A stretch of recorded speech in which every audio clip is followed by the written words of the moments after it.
this is an iHeart podcast. Guaranteed human. The power's out.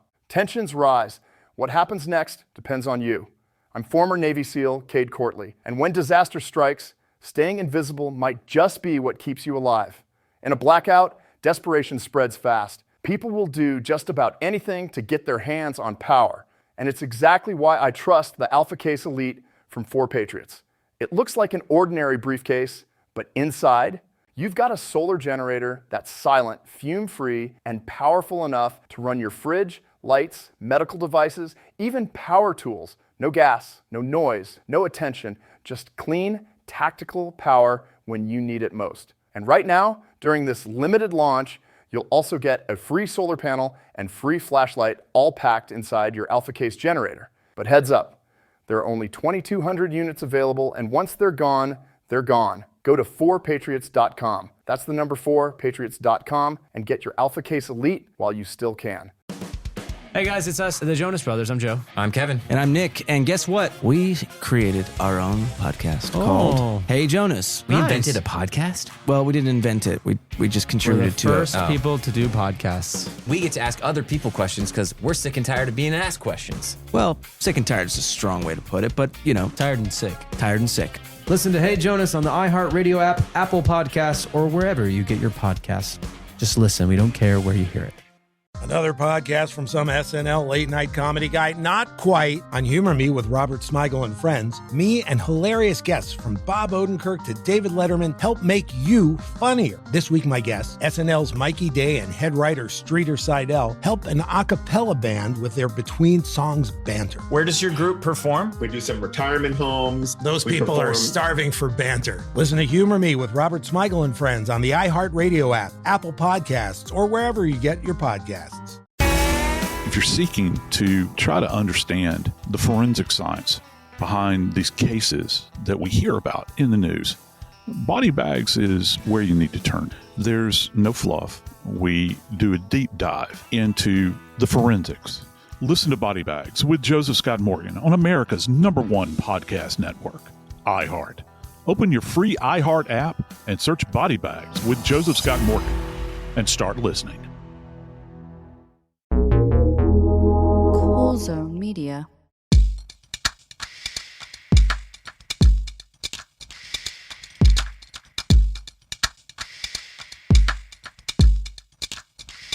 Oh, welcome back to, well, this is the Behind the Bastards feed, and this is normally where you get new episodes of Behind the Bastards, but every now and then we try something new, and in the not-too-distant future, I'm planning to be launching a new podcast with my friend and fellow giant nerd, Joe Kassabian, also a fellow podcaster. Hey, Joe, how are you doing?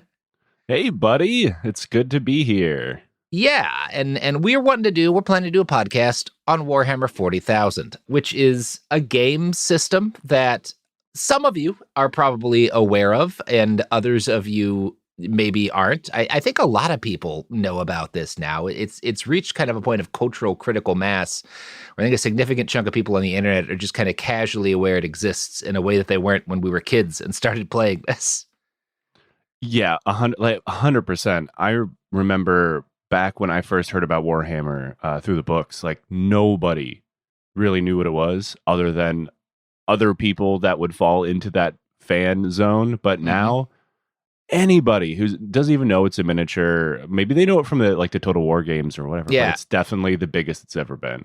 Yeah. And the podcast, we'll, talk later about what exactly the podcast, kind of things the podcast will be covering. But this episode, I specifically wanted to talk about the intersection of Warhammer 40K and pop culture and pop politics in the United States and elsewhere, because it's wound up having a surprisingly large impact on the way people communicate on the internet and the way people talk about Donald Trump in particular. That's really weird. But before we get into that, because I think that's the thing that's going to be relevant to everybody, even the people who, aren't into the game, at least can get something out of this stuff, which is why we're putting this up as our teaser episode in the Bastards feed. But before we do that, Joe, you've got a book to plug. I do. My debut gunpowder fantasy novel, The Highlands Burn, comes out May 29th. So you can pre-order it now, which is the best time to get it. So when it arrives, it'll be nice and fresh. Excellent. Well, everyone should do that. And everyone should listen to the episode, which you have no choice but to listen to, because I'm going to start reading it to you, and you're already listening to the podcast, right? So if you're at all into social media and up to date on the current political horrors of our age, you've probably heard President Donald Trump referred to as God Emperor Trump. Currently, that phrase alone returns about 4 million results on Google, and that is a reference to Warhammer 40,000. In 40K, as its fans call it, the God Emperor is the founder and deity of the Imperium, a vast million-world empire that includes nearly all human beings. He was once a mighty warrior and a deadbeat dad, but he spent the last 10,000 years or so hooked up to life support. So you can already see, the guy likes gold, he's always covered in gold, and he's a terrible father. So you can see why Donald Trump gets compared to him from time to time, right? Hey, recently Trump posted a picture of himself as Jesus Christ, so maybe he's starting to buy miniatures. That's right. And the emperor, being a being who's lived tens of thousands of years, is kind of insinuated to maybe have been Jesus, or at least somebody who profited, was influential in starting the early church. He's been insinuated to have been basically everybody. But getting beyond that, if you don't know anything about Warhammer and you just heard the phrase God Emperor Trump, you probably didn't think too much about it outside of people are being weird about politics again in the United States, right? Couldn't be. It couldn't be, right? Trump is kind of a singular figure when it comes to global media attention, so it's not all that noteworthy that fans of a game would reference him in memes. What makes this one unique is that people using the phrase and spreading memes about it are kind of as likely to be mocking the president as praising him. It's a real Schrodinger situation, and this aspect of it is really well embodied by something very funny that happened on February 11th, 2019, over in Italy. The Via Reggio Carnival is an event held in Via Reggio, a city in Tuscany, and has been a yearly parade and celebration since 1873. It started when a bunch of rich guys decided to make a parade with floats that would help put the city on the map in a cultural sense. And rather than funding the parade themselves, they pushed to increase taxes on working-class citizens, and poor people protested by wearing masks and presumably committing petty crimes, right? So you've got a classic story here. It really is a beautiful thing. I love a good carnival. And kind of the key feature of this is there's these huge paper mache floats, the largest of which weighs 40 tons, that people spend the year making. These are massive things. They're the size of buildings. And then walk through the street, right? And or drive through the street, I think, now. And there's these big drunken parties and everybody wears masks. And it's a great time. About 500,000 people attend each year. And 2019 was like any other year, except that the pride of the parade was a 65-foot tall sculpture of Donald Trump as the God Emperor of mankind. Joe, when you showed me this picture, I lost my shit. I had never seen this. It'll be the thumbnail image of this. This one's not going to be a video episode because it's a special one, but I do kind of want people to see it. If you just Google Trump God Emperor float, parade float or something like that, you'll see pictures, and it really is something. It's massive, right? I would love to be into the planning meeting on that one because, it took a small to medium-sized team to build this monster. Yes. And someone had to pitch that idea to the rest of them and explain exactly what the fuck it was. It was several people's whole year. And the guy behind it is artist Fabrizio Galli, who created it as a critique of Trump's presidency. Some of this is obvious if you really look at the details of the statue. There are 4 blue Twitter birds flying around the sword handle. The emperor, this is based off of a drawing in several drawings of the emperor, he's guys wearing a huge golden suit of power armor with eagle's wings on it. He's got a massive flaming sword. Everything about him is gold. Often he has glorious long flowing hair, the kind that Trump doesn't.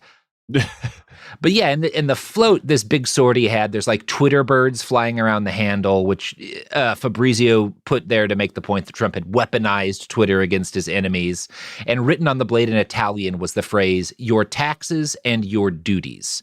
And the specific way that these were written in Italian was meant to be bring up a different phrase, which Galli summarized as meaning, "here's your fucking tariffs," right? That's the blade is the tariffs, which is kind of prescient.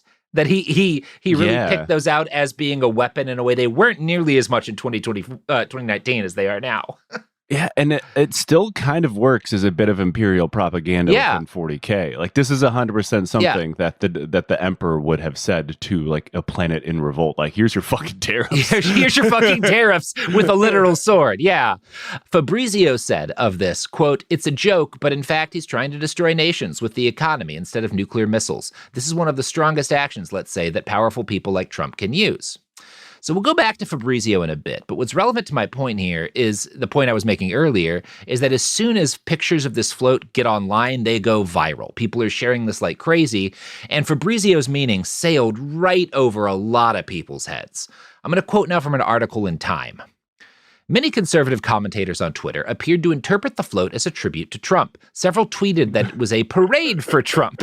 Emerald Robinson, the White House correspondent for right-wing channel One American News, wrote, "This carnival in Italy looks a lot more fun than the Thanksgiving Day parade in New York. Just look at this Trump float."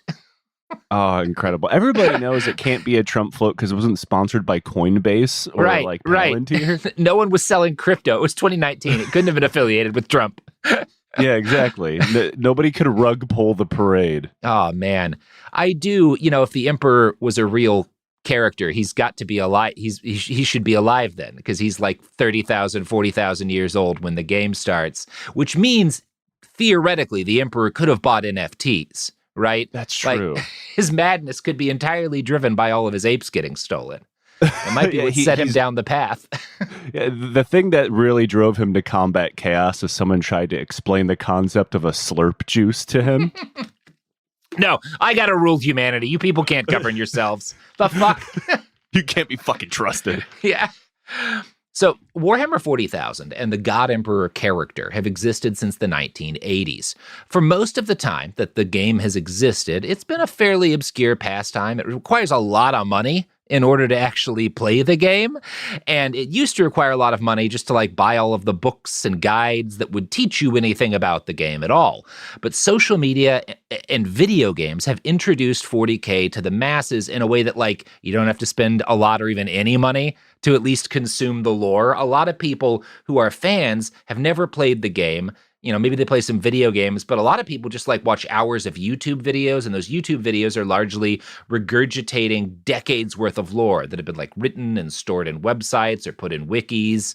Like that's the hobby to quite a few people who call themselves fans. And so as a result, when the long simmering US culture war ignited the world of gaming a year or so prior to the start of the Trump campaign, 40K became a battleground too. The fact that the Imperium that the God Emperor ruled was in the text of the game a fascist state, which was, largely the subject of satire in the lore, made it kind of an obvious inspiration for white nationalists looking to hide propaganda in memes, right? The fact that like people who were playing 40K were usually playing one of the factions affiliated with this evil fascist space empire, even though the game was satirizing the evil fascist space empire part of it all, meant that there was like some wiggle room for folks to get in and try to like propagandize to people.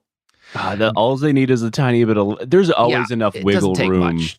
It's like a mouse smashing itself under a door. There's nothing you can do. Right. Especially since like it's part of its wiggle room and part of it's like, well, what do like angry young men who aren't great at like being socialized do? Well, they spend way too much time playing games. I say, as an angry young man who wasn't well socialized when he was, 17. I see myself in these comments, Robert. Yeah, playing a lot of Warhammer, right. And hey, I'm well socialized now and I still love Warhammer. That's fine.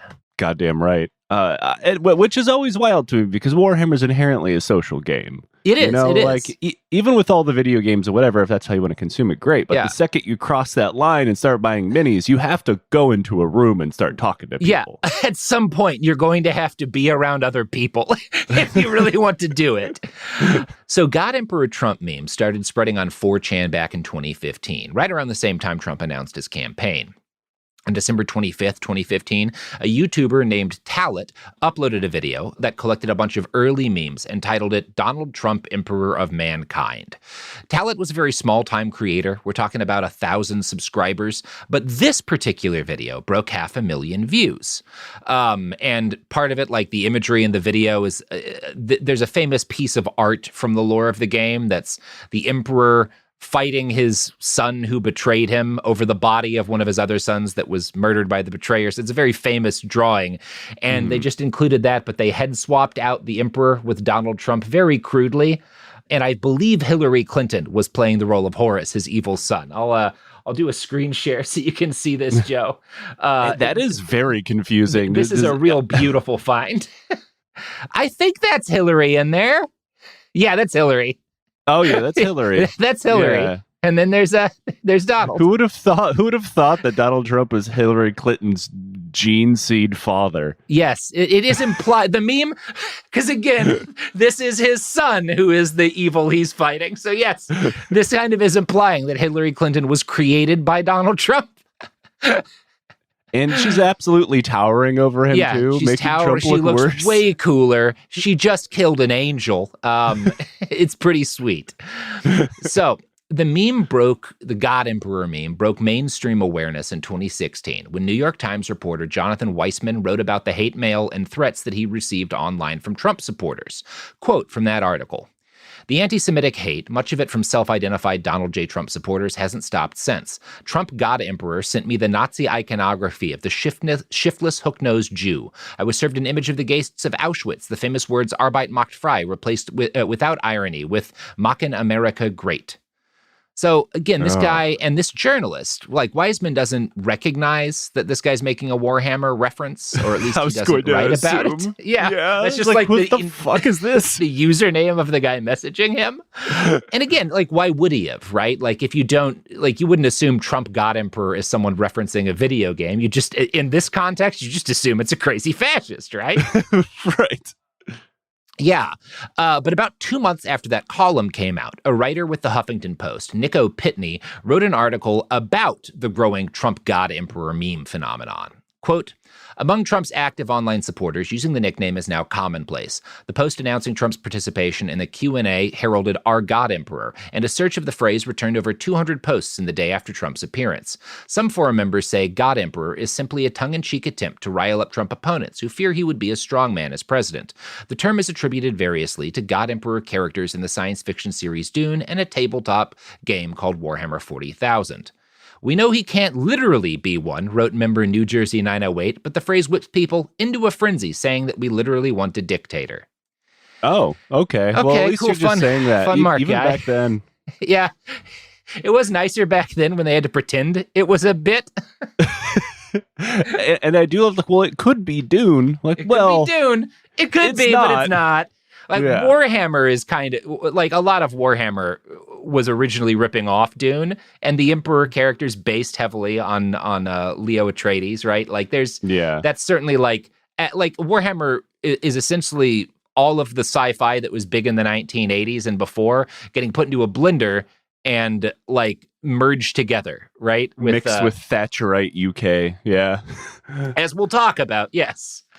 So, like, the journalist there is correct that, like, yeah, I mean, they could have been, but in this case, they definitely weren't. They were talking about the Emperor from 40K. Now, a big part of the appeal of the God Emperor character for these people is that he was explicitly, in the lore of the game, genocidal. The way the backstory goes, Warhammer 40,000 is set in the 41st millennium, like 39 or so thousand years into the future. But in the lore of the game, in like the year 30,000 or so, about 10,000 years before the current day of the setting, the Emperor, while he was still alive and healthy, launched a great crusade. After unifying Earth, there had been a big space empire before, but it all crashed after the AI, went crazy and fucked everything up. So Earth was just like this warring mess of techno-barbarians and shit. And the Emperor takes over, he unifies Earth, and he makes a bunch of gene-modified super soldiers called Space Marines, and he sends them out into the galaxy to commit mass genocide against all of the different alien species that he considered a threat in any human world that wouldn't bend the knee to him, right? They just do thousands of genocides out in the galaxy. They take over like 1 million worlds, and this all does end badly for the Emperor. Like, his sons, who were his main generals that he had created in a lab too, eventually a bunch of them betray them, and he's badly wounded, and he has to be on like this life support system forever and ever, which leads to the nightmare future that the game itself is set in. But the fact that, like, none of this works for the Emperor, and that, again, kind of, in the lore, you're not supposed to be like, the Emperor, what a good guy who was doing a good thing. You're supposed to be like, oh, he's just like wiping people out for no reason. Like he was just a real dick. Yeah, like people always like to say like, it's and nobody's good in the world of Warhammer 40K, yes, which that's is another true. Point. Yes, but specifically, the Imperium is horrible. Yeah. Absolutely horrible. And in the books about this genocide, there's like moments where your favorite characters are wiping out a species, and like the last members of the species will be like, we just wanted to be left alone. Yeah. Like they're not subtle. Like the writers are not super subtle about them being the baddies. Say what you will about Warhammer 40K, but subtle is not one of them. Subtle is not something you can apply to this game.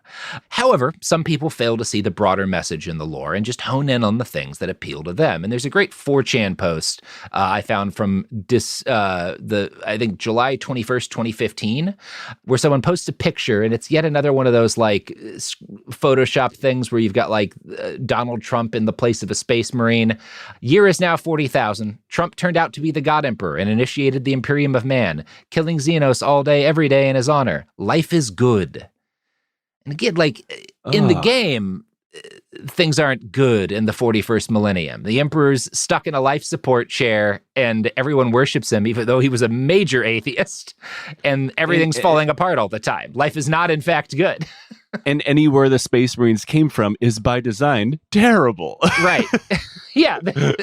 They're abducted child soldiers who are like genetically enhanced so they can go crack down on rebellions against the state. They're not like, it's not a, like it's a fun game. There's a lot of like the lore is interesting and the models are cool, but you're not supposed to think, boy, I wish I lived in that world. That would be silly. Imagine if RFK Jr. got the keys to the Space Marine program. Absolutely not.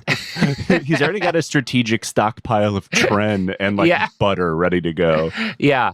Yeah, that's the first step towards having Space Marines. They should just let RFK cook up like whatever kind of like mammal penis based potion he can to invent the extra organs that make you a super soldier. Fuck, he's America's first neo apothecary. That's right. Yeah, he's the beginning of the techno barbarian tribes.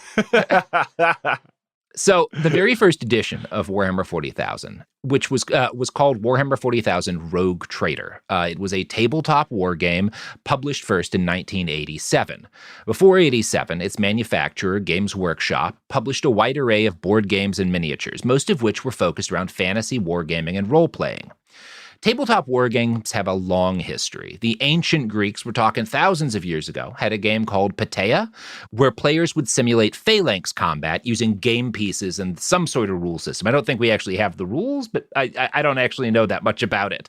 But they did have it. How many dice did they need? Yeah, what kind of dice? We know the Romans had D20s, so I mean, theoretically, that's right? True. That's true. But yeah, and there was like, it was for military training. It was to help people who were going to be like officers, I think sometimes learn the ropes and whatnot and learn to think strategically. The Romans, being Romans, plagiarized the Greeks and made their own war games, which were similar but often much more complicated. The earliest form of chess, which is a tabletop war game, was created in India in like the 600s, I think. And I think that the 1600s is when you start to get like modern chess. And by the 1800s and early 1900s, people had started selling and marketing war games with little lead soldiers, often simulating Napoleonic combat or like American Civil War combat. But this is when you start to get war games that at least you could recognize at a glance as the same kind of thing as Warhammer, where you've got two dudes and they're pushing little models of soldiers around a table, right? Like that's kind of when that comes into being. Games Workshop had been founded in 1975 by three friends who loved these first stirrings of nerd culture and wanted to make and sell games of their own. The first edition of Warhammer, which is now called Warhammer Fantasy, came out in 1983. In 1986, Games Workshop published an issue of their company magazine, White Dwarf, that featured an orc model carrying a banner with the face of Margaret Thatcher, then the Prime Minister of the UK, painted on it. And the piece was labeled Maggie's Death Banner. And there's a... I'm going to show this to you, Joe. It's fucking great. Yeah. First off, pretty good paint job. Like this, it's a credibly painted orc, and that's just straight up Margaret Thatcher's face on a banner with like a severed hand on the top. It's great. That's good. And like the orcs' understanding of technology is pretty much Margaret Thatcher's understanding of how economics work. Right. Yes. Yes. If you privatize it, it go faster. Yeah, that's right. In a 2023 article for The Gamer, Ben Sledge writes, she later appeared, she being Thatcher, in The Evil Within, a campaign for Warhammer Fantasy roleplay. The name of the campaign itself is a reference to one of Thatcher's speeches, where she infamously said, "We have always to be aware of the enemy within, which is much more difficult to fight and more dangerous to liberty." She was, of course, talking about the striking miners who feared for their livelihoods in the face of countless mine closures under her regime. The Empress Margaretha, also spelled Magrita, is a clear satirical representation of Thatcher, ascending to power in 1979, the same year as the British Prime Minister. Oh, that's so cool. It gets better. Ian McGregor leads an army of orcs against Arca Zargul's dwarfs, who themselves are suffering miners. If those names aren't recognizable to you, Ian McGregor was responsible for shutting down countless mines under Thatcher's orders, and Arthur Scargill was the leader of the National Union of Mine Workers during the strikes in 1984 and 1985, who later founded the Socialist Labor Party. So, that's not subtle. We have to unionize the dwarves. Yeah. Yes, all dwarves are unionized, as are the sponsors for this podcast. Unless they're not, I have really no way of knowing. Guys don't like talking about ED, but if something's been off in the bedroom, you're not alone, and you don't need to wait longer than you need to take action. Getting real treatment is simple, and through HIMS, it's 100% online. At some point, you've got to stop blaming stress, sleep, or just getting older. If bedroom performance is in question, it's probably crossed your mind to do something about it. The good news, you don't have to jump through hoops to fix it. HIMS connects you with licensed healthcare providers online, giving you simple access to legitimate ED treatment options from home. No awkward appointments, no pharmacy lines. You just complete a simple online intake form, and a provider will review your information and determine if treatment is right for you. If prescribed, your treatment ships directly to your door in discreet packaging. To get simple online access to personalized, affordable care for ED, weight loss, and more, visit hims.com/BTB. That's hims.com/BTB for your free online visit. hims.com/BTB. Prescription required. See website for details and important safety information. Sildenafil is the generic version of Viagra. Viagra is a registered trademark of Viatris, a Viatris specialty LLC. HIMS is not affiliated with or endorsed by Viatris. The power's out. Tensions rise. What happens next depends on you. I'm former Navy SEAL Cade Courtley, and when disaster strikes, staying invisible might just be what keeps you alive. In a blackout, desperation spreads fast. People will do just about anything to get their hands on power. And it's exactly why I trust the Alpha Case Elite from 4 Patriots. It looks like an ordinary briefcase, but inside, you've got a solar generator that's silent, fume-free, and powerful enough to run your fridge, lights, medical devices, even power tools. No gas, no noise, no attention, just clean, tactical power when you need it most. And right now, during this limited launch, you'll also get a free solar panel and free flashlight all packed inside your Alpha Case generator. But heads up, there are only 2,200 units available, and once they're gone, they're gone. Go to 4patriots.com. That's the number 4patriots.com, and get your Alpha Case Elite while you still can. Hey, it's us, the Jonas Brothers, and guess what? We have some big news. What's the news, Nick? Huge news. We created our own podcast called Hey Jonas. We invented a podcast? Well, we didn't invent it. We just contributed to We're the first people to do podcasts. Pretty wide range of podcasts that are out there. But this one's extra special. So how do we actually come up with the name Hey Jonas, guys? I honestly don't remember. I think it was on a call about what we should call it, and we were thinking originally calling it one of the early names of our band before Jonas Brothers. This is how you guys remember it going down? Yes. I have a very different memory of this. We were talking about a bit for the podcast where people could call in and say, Hey Jonas. And then I wrote down on my little notepad, Hey Jonas, and offered it up as a potential title for the podcast. Yeah. But thanks for remembering that, guys. Listen to Hey Jonas on the iHeartRadio app, Apple Podcasts, or wherever you get your podcasts. Just listen. We don't care where you hear it. Another podcast from some SNL late-night comedy guy, not quite, on Humor Me with Robert Smigel and friends. Me and hilarious guests from Bob Odenkirk to David Letterman help make you funnier. This week, my guests, SNL's Mikey Day and head writer Streeter Seidel, help an a cappella band with their between-songs banter. Where does your group perform? We do some retirement homes. Those people are starving for banter. Listen to Humor Me with Robert Smigel and friends on the iHeartRadio app, Apple Podcasts, or wherever you get your podcasts. And we're back. So I think that has established politics and political satire was kind of embedded in the foundations of Warhammer from the beginning, right? Yeah. But it was also more a thing in fantasy than 40K. As Sledge notes in his article, after 1987, the people making Warhammer 40,000, I think in part because 40K really started to take off, and they were like, oh, this could actually be big. We probably shouldn't make so many jokes about partisan politics that might stop people from wanting to buy the game. Maybe we shouldn't put Margaret Thatcher's face on a banner. Yeah, probably shouldn't have Maggie's face on as many banners. So they got a little more subtle with things. The politics didn't disappear entirely, and you could always tell it was like punks making it in that period of time. The early years of 40K art and lore contained many references and allusions to aspects of punk culture. So today in the game, Space Marines are these gigantic, much taller than people, monk-like, heroic warrior monks, right?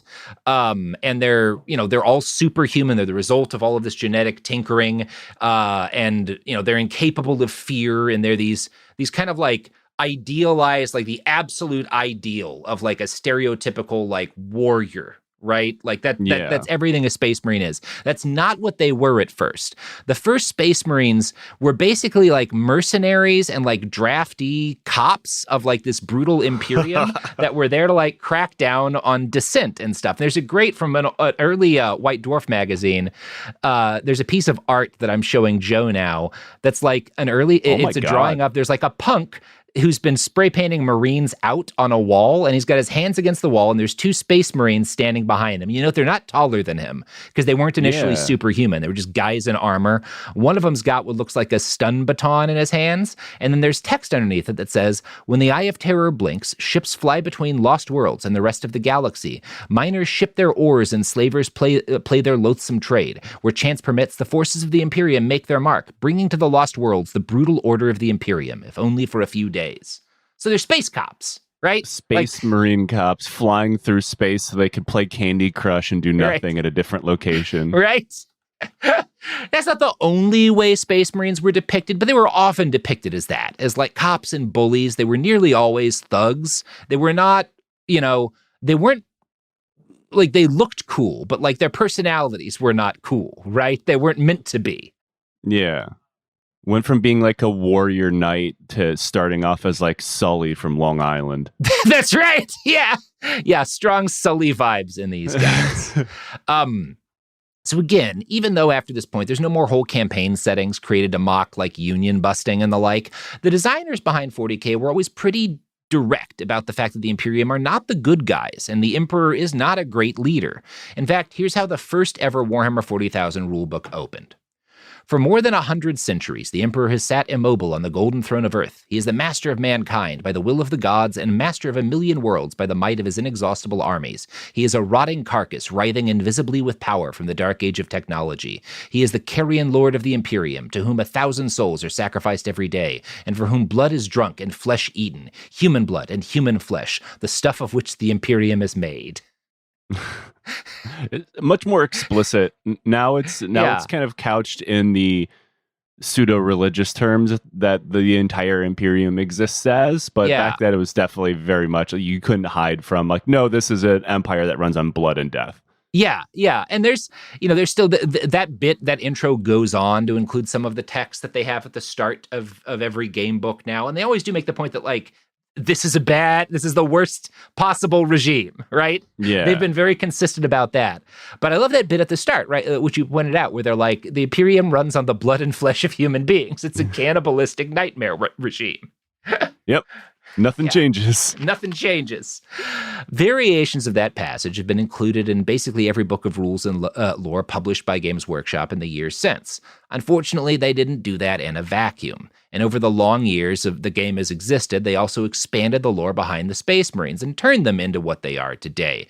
And because the Space Marines are what sold the best and what looked the coolest, and most of especially the kids who were just getting into the hobby got into, the Space Marines were who they marketed and focused more and more of the game around. And there's a lot of different alien races and stuff in it, and obviously those had to become more monstrous to match, right? Because that makes the Space Marines look cooler and more heroic. And all of this led to a situation where a lot of players didn't realize, really, that the Imperium aren't the good guys, and that Purge the Heretic and other Imperial catchphrases shouldn't be seen as admirable. But again, Space Marines look really, really cool, and Warhammer players and writers have created so much fiction and fan art over the years that a lot of people have made that aesthetic a real part of their lives. And this has happened in some pretty extreme cases. Probably the most extreme example of this would be the fact that if you watch enough videos put out by the Ukrainian Ministry of Defense, or just a ton of combat footage from the war in Ukraine, where you can see a lot of Ukrainian soldiers, you'll inevitably run across dudes with decorations in their armor or gear that look like this. And Joe, you're seeing this now, but this is essentially it's a wax stamp with some papers underneath it that's adhering it to the armor is how it looks. I've seen some, but I haven't seen this. Yeah, these are in the game. These papers adhered to armor by these wax seals. It's called an oath of moment, right? Or purity seals too. There's two different kinds of things that both sort of involve there being papers attached to it. But these are things an oath of moment is before battle, Space Marines will write down what their goal is for this fight, or make a vow that this the enemy won't pass this point or something, and then they'll adhere that to their armor to hold them to it, right? And this was they started putting these on the armor of the models, these little bitty, you could see these scraps of paper adhered by wax seals, because they made the power armor the Space Marines had have more of a medieval knight vibe. And that's a big part of the 40K aesthetic, is you have a lot of these medieval weapons and armor, but it's also futuristic. That's a big part of the appeal of the aesthetic of the setting. And it appealed to people so much, and there's so many fans of Warhammer in Ukraine that a lot of young Ukrainian men started going into battle. They started putting purity seals on their armor, to the extent that now people make and sell purity seals that you can put on your gear, right? I've seen detachments named after Space Marine stuff as well. Yeah. It's fucking wild. And there's even if you look down there, there's another example of one on a guy's armor with a bunch of Warhammer patches on his body armor. Yeah, it's nothing but Warhammer stuff, going from nothing but Warhammer Mechanicus, stuff. More Space Marines, got an Imperial Guard one from the Death Watch of Krieg. Yep, or the Death Corps of Krieg. Sorry. Well, and that picture that you're looking at, Joe, came from a 2-year-old post in the Warhammer 40K subreddit that read, "Greetings from Ukraine." Yeah, this has become really popular here because many of the military are Warhammer fans. So many of the volunteers who help the military try and find merchandise or patches of this type for them as a nice gift, right? I'm not, by the way, we're talking about this in the context of people taking Warhammer the right way or the wrong way. I don't have any issue with this. You're fighting a fucking desperate war for your survival. Do whatever you want to your armor, if that makes you feel better. It's just, it's weird. It was strange to see. This actually making its way to a real war, because so many of the people fighting that war are fans of the game. That's just a strange moment for the hobby. And you can, for a comparison to how much this has jumped into mainstream consciousness. When I was in the military, we had stupid, we call them morale patches. We had stupid little morale patches too. I never saw a 40K one. I mean, this is back in the early 2000s up until the 2010s. Yeah, never saw anything. Never. And so within a decade, it's just like, no, there's detachments named after Yeah. Space Marine groups. There's morale patches. Like it's having a moment. That's for sure. It's having a moment. And it's going to get weirder, Joe, because I got another thing to show you. Oh, boy. Every year, the firearms industry gathers in Las Vegas, Nevada for the SHOT Show. It is the gun industry trade show where different companies show off new weapons, both firearms that are meant for civilian use and for police and for the military. And one big trend, as I'm sure you know, Joe, in military arms design over the last couple of decades, but it's really escalated over the last 10 or 15 years, have been small, portable, semi-automatic and automatic grenade launchers. In many cases, ones that can fire like smart grenades, right? Where you have a degree of control and like when it detonates, how far it has to go, right? Like that's a big... it's like a major area in which weapons have weapons development has leapt forward over the course of the last 20-something years in this regard. You have a lot more options there than you used to for grenade launchers of that type. And periodically, as some of these different products that are because the main weapon that a Space Marine carries is called a bolter. And it's this big, cool-looking rifle that's actually not like a rifle at all. It fires basically like a rocket munition that one charge shoots the munition out the barrel, and then a secondary charge actually ignites the rocket, and then the rocket will shoot towards its target and blow up. And, they're huge guns meant for future terrifying post-human war. And periodically, when you'd see one of these new automatic grenade launchers, people online would be like, oh, that looks like a bolter. We're finally making real bolters, right? Because that's kind of what they look like.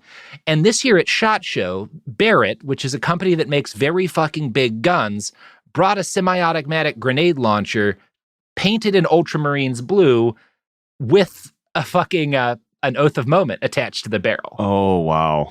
Hey everyone, Robert here. The maker of that 30mm grenade launcher was actually Mars Inc., not Barrett. I made the mistake because both Mars and Barrett are making basically identical 30mm grenade launchers and competing to get a contract from the U.S. military for this program called the SSRS system. And both had models of the SSRS on display at SHOT Show, but it was Mars Inc. that painted theirs up to look like a bolter and put a purity seal on it. Thank you. I have to wonder what Games Workshop feels about this. Oh, yeah. Yeah, that's just straight up 40K. That's just a bolter, yeah. Ultramarines blue and everything on there. It's fucking wild. Yeah. So whether or not you think that's cool depends on your attitude towards the arms industry. Again, you can think about that however you want, but it represents a kind of awkward problem for Games Workshop. The fact that stuff like this is happening is evidence of the insane degree of cultural penetration that Warhammer has achieved. But having real weapons made in the image of your video game or of your game weapons can be problematic too, right? Yeah. You don't want to be connected to someone being actually murdered by your product. Right. Like that can be a problem. And speaking of things that are problematic, the sponsors of this show. The power's out. Tensions rise. What happens next depends on you. I'm former Navy SEAL Cade Courtley, and when disaster strikes, staying invisible might just be what keeps you alive. In a blackout, desperation spreads fast. People will do just about anything to get their hands on power, and it's exactly why I trust the Alpha Case Elite from 4 Patriots. It looks like an ordinary briefcase, but inside, you've got a solar generator that's silent, fume-free, and powerful enough to run your fridge, lights, medical devices, even power tools. No gas, no noise, no attention, just clean, tactical power when you need it most. And right now, during this limited launch, you'll also get a free solar panel and free flashlight all packed inside your Alpha Case generator. But heads up, there are only 2,200 units available, and once they're gone, they're gone. Go to 4patriots.com. That's the number 4patriots.com and get your Alpha Case Elite while you still can.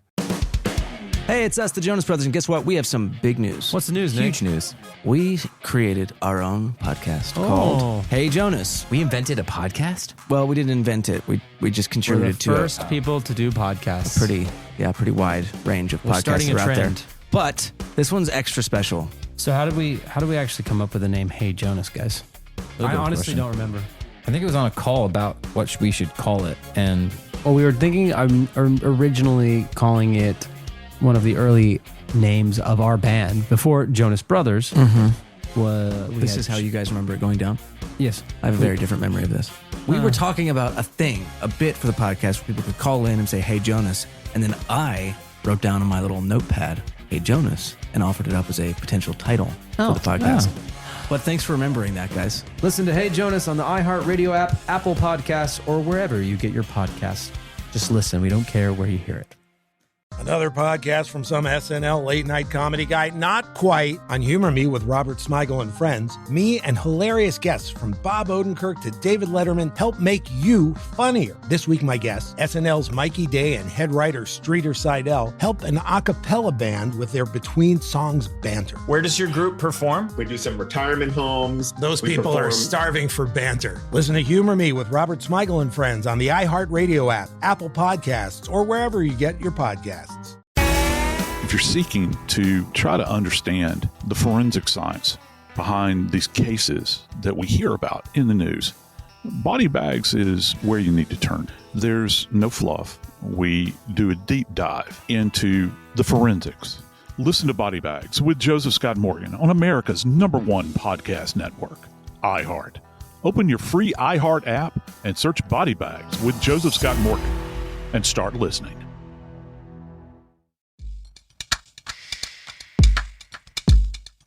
We're back. So, as I kind of brought up before we went to break, the wide popularity of Warhammer has increasingly forced problematic confrontations, both between sort of how much people like it and how many things they want to stick Warhammer on and what the company, Games Workshop, may want Warhammer stuck on, and between like groups of fans themselves.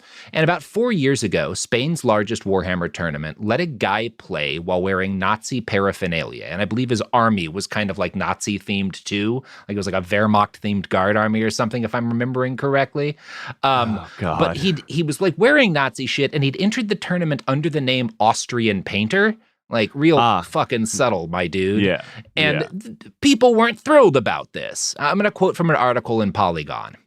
GT Talavera tournament organizers gave comment to tabletop wargaming site Spiky Bits, stating that the club repudiates the Nazi mentality in all its aspects. Nazi ideas have no place in our group because they are contrary to everything we stand for.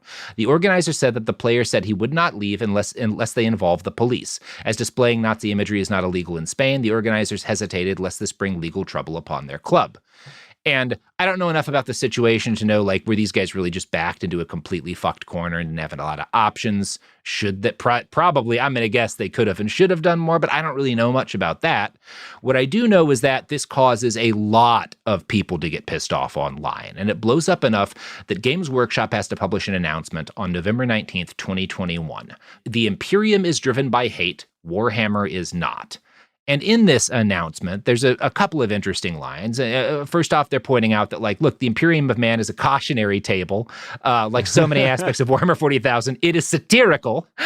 They go through the definition of what satire is, right? Like, that's literally in this little article that they put up. And then they note, that said, certain real-world hate groups and adherents of historical ideologies better left in the past sometimes seek to claim intellectual properties for their own enjoyment and co-opt them for their own agendas. We've said it before, but a reminder about what we believe in. We believe in and support a community united by shared values of mutual kindness and respect. Our fantasy settings are grim and dark, but that is not a reflection of who we are or how we feel the real world should be. We will never accept nor condone any form of prejudice, hatred, or abuse in our company or in the Warhammer hobby. And then they straight out say, if you come to a Games Workshop event or store and wear symbols of a hate group, we'll ask you to leave if we don't want your money. Some things don't need to be said aloud until they do. You know what I mean? Yeah. Like, it's an implication. And to be fair, in most places in Europe, this would have been against the law. Yes. Spain, however, is different for different reasons. Yeah. Yeah. It's that siesta vibe, you know? Sometimes it applies a little further than it ought to. And I want to note, too, to be fair, I don't want it to seem like, because as you noted, like, this isn't a thing you have to say until you do. There's some valid critiques that there were other things that cropped up for a few years prior to this that Games Workshop should have made a statement earlier. I'm certainly not saying they shouldn't have.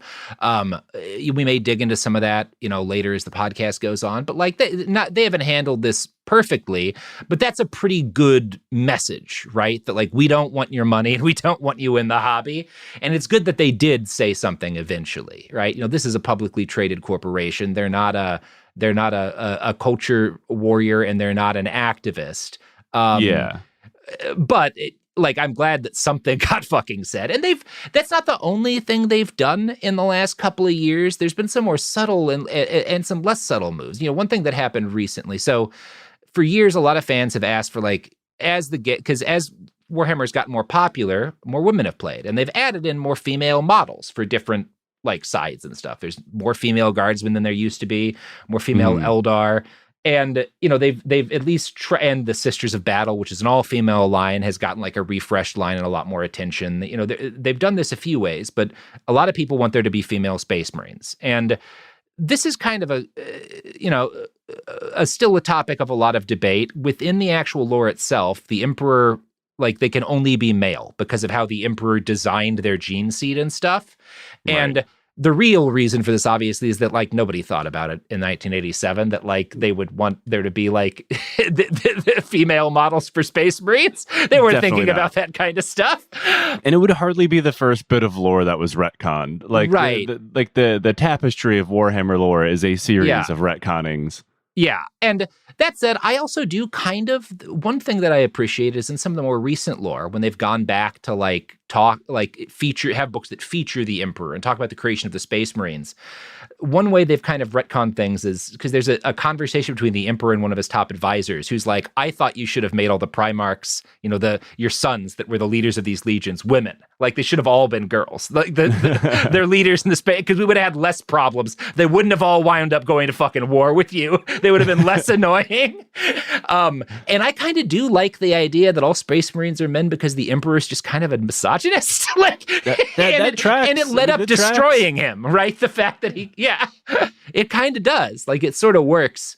But one thing Games Workshop did do recently is they introduced the Emperor's bodyguard, or these other group of fucking future super soldiers, the Custodes, who, or the Custodes, whatever, fucking fake Latin pronunciation you want to use. And they've been adding female sculpts, female heads and stuff. You can only really tell with the faces, but a chunk of people online lost their goddamn minds. I'll tell you that right now. The most I'm so surprised by this. Crazy over this shit.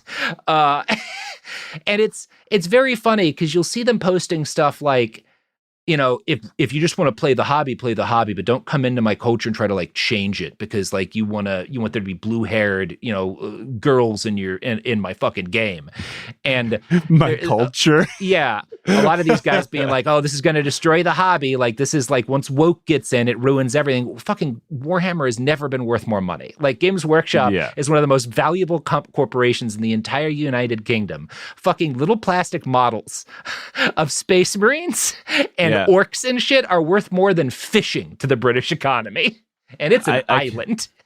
I can play these weird space monsters like Tyranids or orcs, and but when you add women to the mix, really ruining the immersion. Once the Woms get unbelievable. in there, I can't believe it. fucking insane, man. Yeah, it's very silly. And, at its core, this is a culture war centered over a very important problem for creatives, though, which is that, when you're creating fictional fascist organizations, whether they're impossibly advanced sci-fi empires or a cult of deranged post-apocalyptic bikers, there's a risk that you're going to make that some of the fans of your work will be fans of those fictional fascists. And not in a, I just think they look cool way, but in a, I have some opinions about, this racial group way, right? Yep. And real fascists, as we noted, have spent decades getting really good at using stuff like that as a bridge to start propagandizing to young people. Whether we like it or not, fictional worlds are battlegrounds in the broader culture war against ascendant fascist sentiment worldwide. Fabrizio Galli, the creator of that God Emperor Trump float that we started this episode discussing, said something similar in an interview that I read on Heavy.com. The time of intellectuals, philosophers, and of old and worn culture is over. We have entered the era of fantasy, video games, and virtual life. Yeah. Oof. Right on the nose there. 2019, but bang, hit the target. Oh, I hate when you read something from now several years ago. Mm-hmm. Yep, that's just everything now. Yep. That is just everything. Yep, that's just everything. Well, Joe, I think that's all I've got here. How are you feeling? I'm feeling good, Robert, and I hate to say it, because I love talking about Warhammer, and I love talking about paid to talk about Warhammer, and I love the weird shit that comes out of it, especially hearing stuff like this, because I don't want people to like this to be their first introduction to Warhammer, like, oh wow, it's populated by fascists. Yeah. I go to a local Warhammer club where I live. I'm not going to dox it, but it is full of incredibly lovely people and probably one of the most diverse rooms I've ever been in the Netherlands. Yeah. And it's good that we could close out talking about stuff like this, because as conservative a weirdo as I was as a kid, I really do think playing Warhammer was one of like the healthier things for me in terms of connecting me to other people who believed different things. Like even within the context of like a fucking gaming group at a hobby store in the early 2000s. Like I remember after the invasion of Iraq, like a few weeks or months after, like my friends and I, like somebody brought in like a printout of like a missile strike on, I think it was a BMP on like an Iraqi troop transport. You could see frame by frame this thing blowing up with like people inside it. And we're fucking shitty kids in Texas being like, whoa, like, look, I'd never seen anything like that. And one of the guys we gamed with was like a veteran who'd been like a tanker. I think he had fought in Desert Storm and was not like I had always assumed was a pretty conservative guy, and was not like the most, like, was a man in his 40s or 50s who would yell at children over the rules of a video or of a tabletop game, right? Hell yeah. Like that kind of dude. But also when he saw what we were doing and he realized what it was a picture of, he was like, don't do that. Like there were people in there. You don't laugh at something like that. You know, like it's not cool. It's not something to like go like, whoa, over. Like it's not a game. Like it's the most terrifying thing you can possibly imagine, and you need to have more respect. And as like a fucking 12-year-old little piece of shit, like that actually like hit and impacted me. And I was like, oh yeah, I was kind of, if like fucking this guy is calling me out for being a dick, I might have been being a dick. Meanwhile, he's dressed head to toe in Imperial Guard cosplay. Yeah, like you shouldn't do that. Absolutely. Hey man, death isn't funny. Covered in skulls, head to toe. All right, Joe, you want to plug your book before we roll out here? Yeah, so I am the host of the history podcast, The Lions Led by Donkeys. So if you like military history, check us out. And my first gunpowder fantasy novel, The Highlands Burn, comes out May 29th. And you can digitally pre-order it now. So check that out. Reviews are coming in. They're very positive, and I'm really excited for it to release. Excellent. I'm very excited to read it, and excited for our listeners to read it. And also, Joe, I'm excited for you and I to have a podcast about Warhammer. When's it coming out? Neither of us know. Hell yeah. There's going to be a little bit of a delay. Like we're currently dealing with, you know, there's a lot of logistical issues, including like just bringing you on and signing contracts because you're in a different country and stuff. We'll figure it out. There will be a podcast and it'll be a weekly show. It'll come out at some point this year. We just don't know exactly when yet, but we wanted to tease the idea for all of you and show you kind of what we've got coming down the pipe, because we both kind of teased this online and social media a couple times, and I felt like bad about not putting something out. People had noticed. People had noticed. Yeah. So we'll be getting you, we'll have more coming out soon. The show will be usually 40-minute to an hour-long episodes. We'll be covering, history and the lore in-game. We'll be covering, like, real-world reporting on different controversies around the game. You have a great pitch for that based on another one of these, like, weird political culture war things that hits like a convention where people are like playing and gaming and doing like painting contests, and how the community deals with it. So we'll be talking about like both real life, how this hobby is influencing and has been influenced by the shit going on in the world. And we're going to talk about just the nerdy shit that we love. Like I'm looking forward to putting together a painfully detailed history of like the concept of a space marine in sci-fi fiction and how that's led us to like Games Workshop building an empire. Yes. Yeah. And what are you most excited to talk about? I'm incredibly excited to talk about and explain how the Imperial Guard works to people and how they die by the tens of millions. Yeah. Well, that's all for today, folks. We'll be back later. I mean, at some point with the show.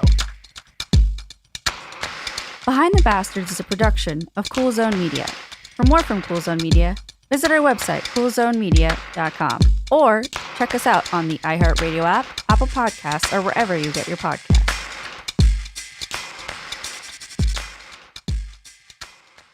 The power's out. Tensions rise.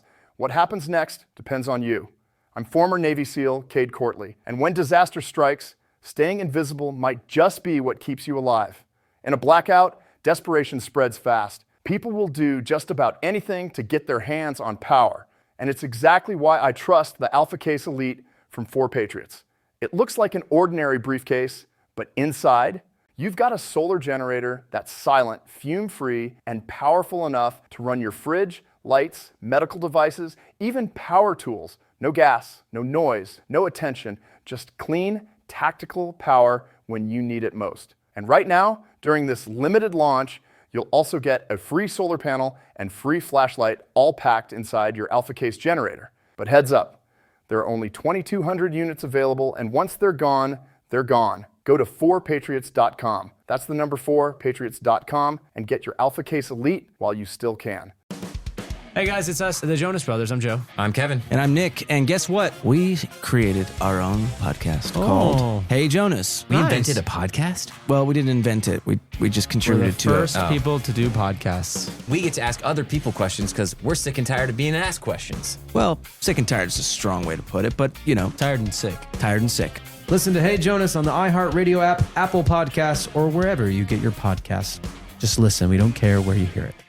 Another podcast from some SNL late-night comedy guy, not quite, on Humor Me with Robert Smigel and friends. Me and hilarious guests from Bob Odenkirk to David Letterman help make you funnier. This week, my guests, SNL's Mikey Day and head writer Streeter Seidel, help an a cappella band with their between-songs banter. Where does your group perform? We do some retirement homes. Those people are starving for banter. Listen to Humor Me with Robert Smigel and friends on the iHeartRadio app, Apple Podcasts, or wherever you get your podcasts. If you're seeking to try to understand the forensic science behind these cases that we hear about in the news, Body Bags is where you need to turn. There's no fluff. We do a deep dive into the forensics. Listen to Body Bags with Joseph Scott Morgan on America's #1 podcast network, iHeart. Open your free iHeart app and search Body Bags with Joseph Scott Morgan and start listening. This is an iHeart podcast. Guaranteed human.